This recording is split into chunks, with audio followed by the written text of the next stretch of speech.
आप सभी को फाल्गुन मास की अमावस्या की शुभकामनाएं। इस बार अमावस्या मंगलवार को पड़ रही है, जो कि हनुमान जी और मंगल देव का दिन माना जाता है। इसी दिन सूर्य ग्रहण का योग भी बन रहा है। इसीलिए लोगों के मन में सवाल है, अगर ग्रहण भारत में दिखाई नहीं देगा तो सूतक मान्य नहीं होगा। जहां ग्रहण दिखेगा वहीं सूतक लागू माना जाएगा। गर्भवती महिलाओं को परंपरा अनुसार घर में रहकर आराम करना चाहिए और भगवान का स्मरण करना चाहिए। ग्रहण समाप्ति के बाद स्नान करना शुभ माना जाता है। शास्त्रों जैसे में बताया गया है कि फाल्गुन अमावस्या पर स्नान दान और पितरों का स्मरण करने से आशीर्वाद मिलता है। इस दिन तिल दान, अन्न दान और हनुमान चालीसा का पाठ करना शुभ माना जाता है। डरने की जरूरत नहीं है। ग्रहण एक खगोलीय घटना है। श्रद्धा रखें, संयम रखें और सकारात्मक रहें।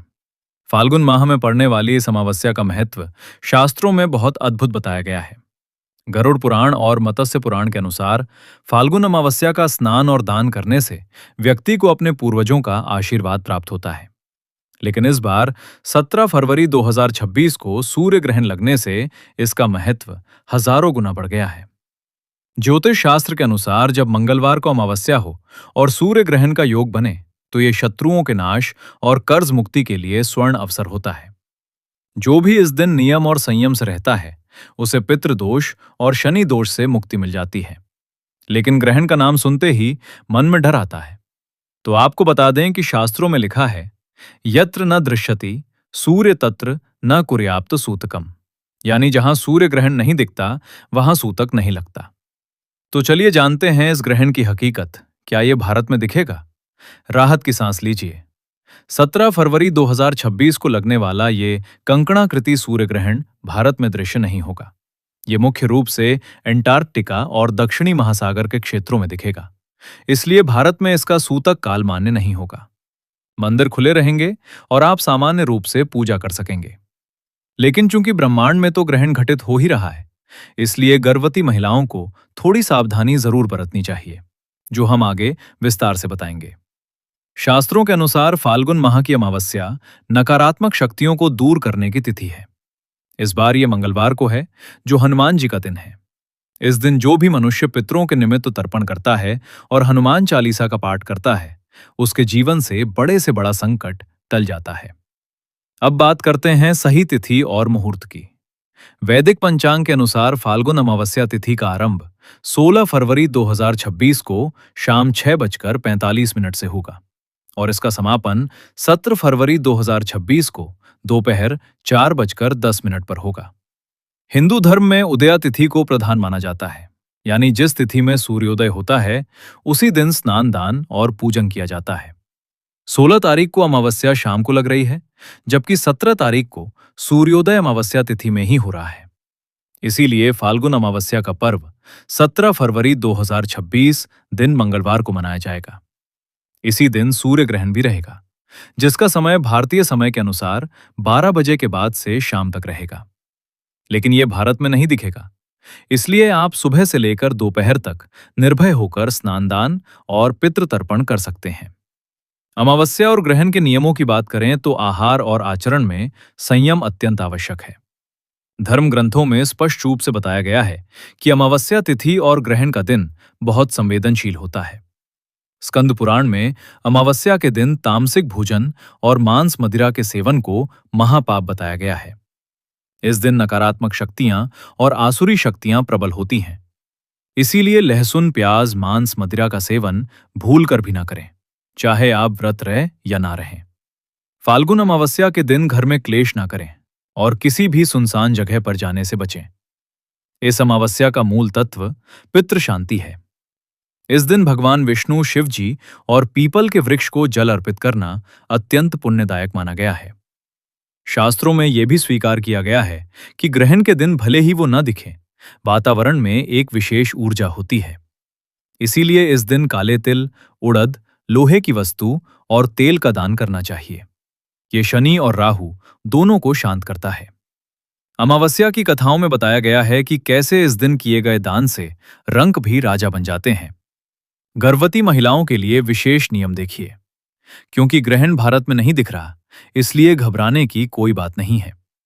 सूतक नहीं। इसके बाद पितरों के लिए दक्षिण दिशा की ओर मुख करके जल में काले तिल और सफेद फूल मिलाकर तर्पण करें। पीपल के वृक्ष के नीचे जल चढ़ाएं और 7 परिक्रमा करें। पूजा में गुड़ और चने का भोग हनुमान जी को और खीर का भोग बिना तुलसी के पितरों को लगाएं। इसके बाद वहीं बैठकर हनुमान चालीसा या सुंदरकांड का पाठ करें। अब आते हैं सबसे महत्वपूर्ण विषय पर। इस दिन किन कार्यों से आपको बचना चाहिए? सबसे पहले तो इस दिन का मूल भाव ही है पवित्रता। इसीलिए किसी भी प्रकार का क्रोध और स्त्री संग संबंध इस दिन सर्वथा वर्जित माने गए हैं। अमावस्या के दिन बाल और नाखून नहीं काटने चाहिए। पुरुषों को दाढ़ी नहीं बनानी चाहिए। तेल मालिश भी सिर को छोड़कर शरीर पर नहीं करनी चाहिए।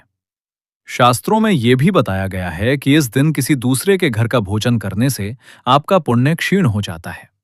इस दिन घर को पूर्ण रूप से साफ रखें, जाले वगैरह हटा दें, क्योंकि गंदगी में राहु का वास होता है। इस दिन बुजुर्गों और ब्राह्मणों का सम्मान करें।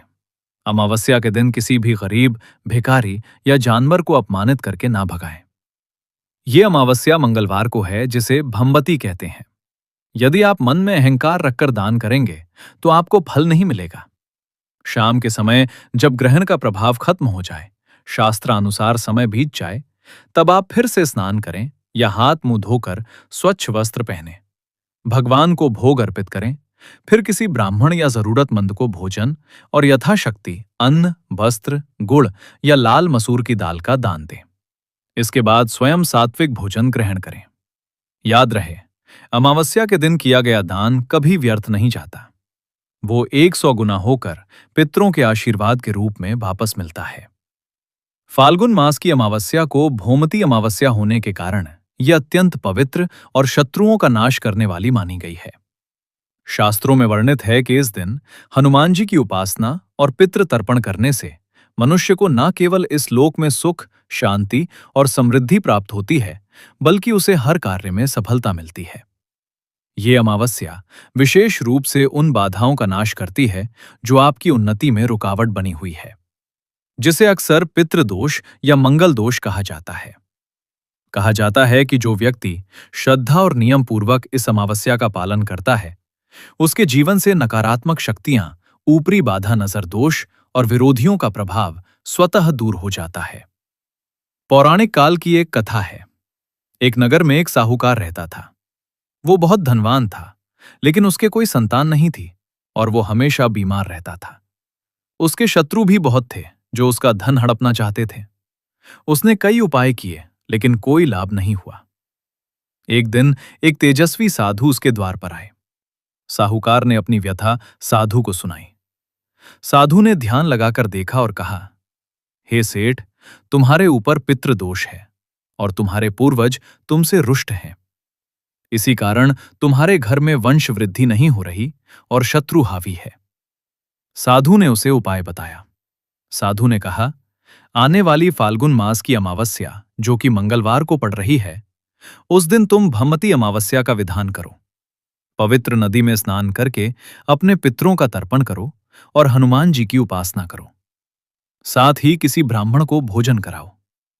साधु के कहे अनुसार साहूकार ने फाल्गुन अमावस्या के दिन पूरी श्रद्धा से व्रत और पूजन किया। उसने पितरों के नाम से प्याव लगवाई और गरीबों को अन्नदान किया।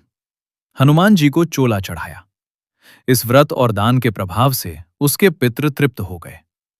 कुछ ही समय में उसकी बीमारी ठीक हो गई, शत्रुओं का नाश हुआ और उसे एक सुंदर पुत्र की प्राप्ति हुई।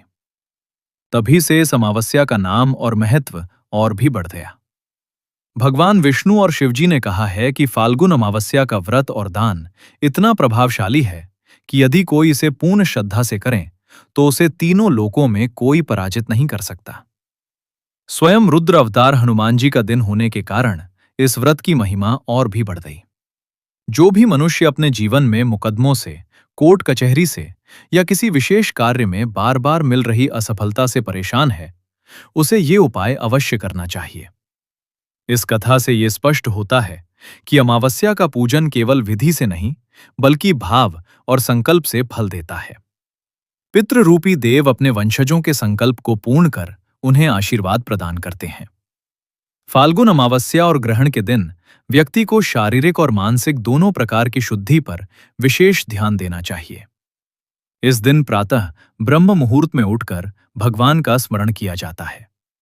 मन, वचन और कर्म से सात्विकता बनाए रखना इस दिन का मूल भाव है। ग्रहण के दौरान भले ही इस दिन प्रातः स्नान कर संकल्प लें और संध्या समय सूर्यास्त के बाद घर के मंदिर, तुलसी या मुख्य द्वार पर दीपक जलाएं। विशेष रूप से पीपल के वृक्ष के नीचे सरसों के तेल का दीपक जलाना शुभ माना गया है, जो शनि और पितरों को समर्पित है। दीपक जलाते समय पूर्वजों का स्मरण करें और मन में ये भावना रखें कि जीवन का अंधकार दूर हो रहा है। घर के द्वार पर दीपक रखने से सुख समृद्धि का वास माना जाता है। यदि मन में भय या अस्थिरता हो तो प्रभु के सामने बैठकर हनुमान चालीसा या सुंदरकांड का पाठ करें। इससे मन को शांति मिलती है। दीपक जलाने के बाद क्रोध, झूठ और कटु वचन से दूर रहें, श्रद्धा से किया गया। यह सरल उपाय पितृ आशीर्वाद, मानसिक स्थिरता और सकारात्मक परिवर्तन का कारण बन सकता है। तो प्रिय भक्तों, आपको यह वीडियो कैसा लगा हमें कमेंट में जरूर बताएं। अगर आप माता लक्ष्मी के सच्चे भक्त हैं, आप माता अम्मी का प्रेम, प्यार, आशीर्वाद पाना चाहते हैं और चाहते हैं कि माता लक्ष्मी का आपके घर में वास हो और आप माता लक्ष्मी को प्रसन्न करना चाहते हैं, तो जल्दी से वीडियो को लाइक करके हमारे YouTube चैनल को सब्सक्राइब करें और कमेंट बॉक्स में हर हर महादेव जरूर लिखें। दोस्तों, ये तमाम जानकारी जन रुचि को ध्यान में रखकर दी जा रही है। ज्योतिष और धर्म के उपाय और सलाहों को अपनी आस्था और विश्वास पर आजमाएं। वीडियो का उद्देश्य मात्र आपको बेहतर सलाह देना है। इस संदर्भ में हम किसी प्रकार का कोई दावा नहीं करते हैं। दोस्तों, वीडियो अच्छी लगी हो तो लाइक और सब्सक्राइब जरूर करें। धन्यवाद।